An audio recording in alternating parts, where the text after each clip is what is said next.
andito ko ngayon sa bukid.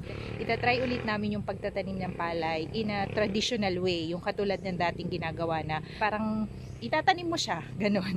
So, later on in this video, makikita nyo yan kung paano nagtatanim ng palay. Ayan. So, dito muna tayo sa aming, pakita ko na lang sa inyo kung ano na itsura ngayon. Dito, mukha na siyang gubat. Ayan. Ito yung part dito sa bukid namin na may mga punong kahoy. Nandyan yung malalaking puno ng santol, mangga, na may kalamansi dyan, na may langka. Matagal na yung mga puno na yan. Mula nung binili namin to, nakatayo na siya dyan. Kaya, ayan.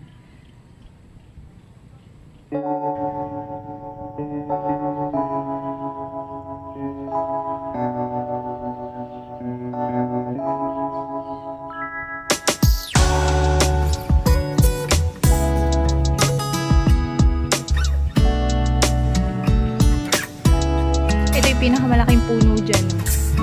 Pinakamatanda. Pinakamatanda ba yan? Puno ng mangga. Doon sa dulo, meron doon yung malaking puno ng santol. Yung kinukuha na namin ng santol.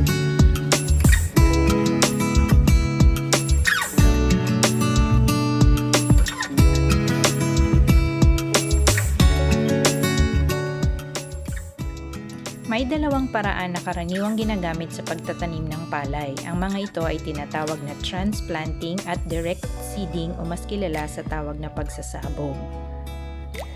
For this season, ang gagamitin po naming paraan ng pagtatanim ng palay ay ang transplanting. So, ito na po yung binhi ng palay na ipinunla. So, palalakihin po ito at ito po yung itatanim.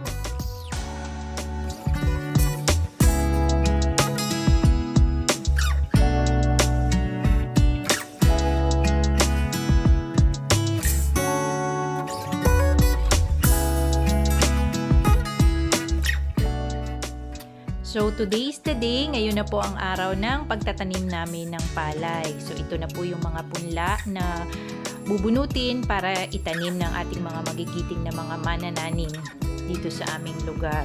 Ayan, so makikita nyo po later on in this video kung paano po sila nagtatanim. This is how transplanting is being done.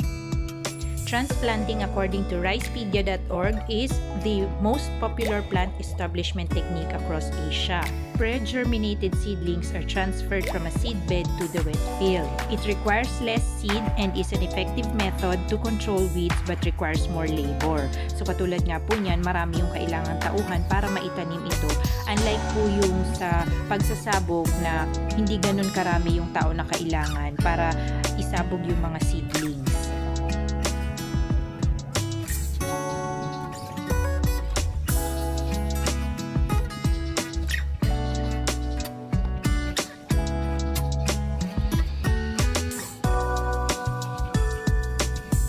Buti na lang, walang araw po, no?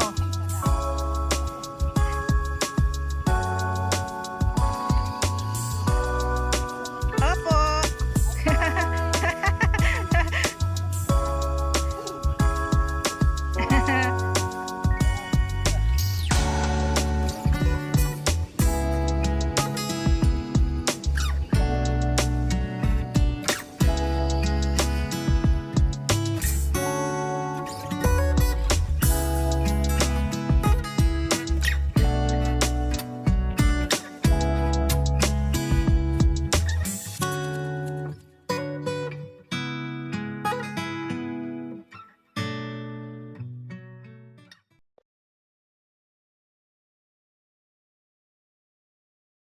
Tatay, may pa-sound system po.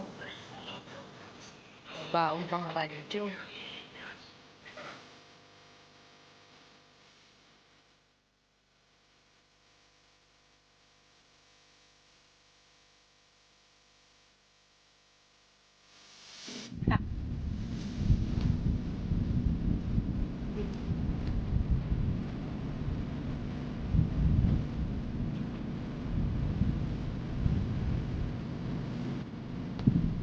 Pag ako nadulas dito eh.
So, update naman sa aming gulayan. Ito na po ang itsura niya ngayon. New look na naman siya. Natanggal na po yung mga patay na okra dyan at saka talong na mga dating nakatanim.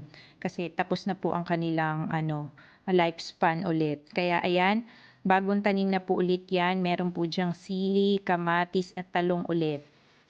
So, yung mga papaya, hindi pa yan pwedeng kunin kasi namumunga pa. Hindi pa pwedeng bunutin. At box office din siya. Hindi siya nawawala ng bunga. Kaya maraming salamat mga papaya.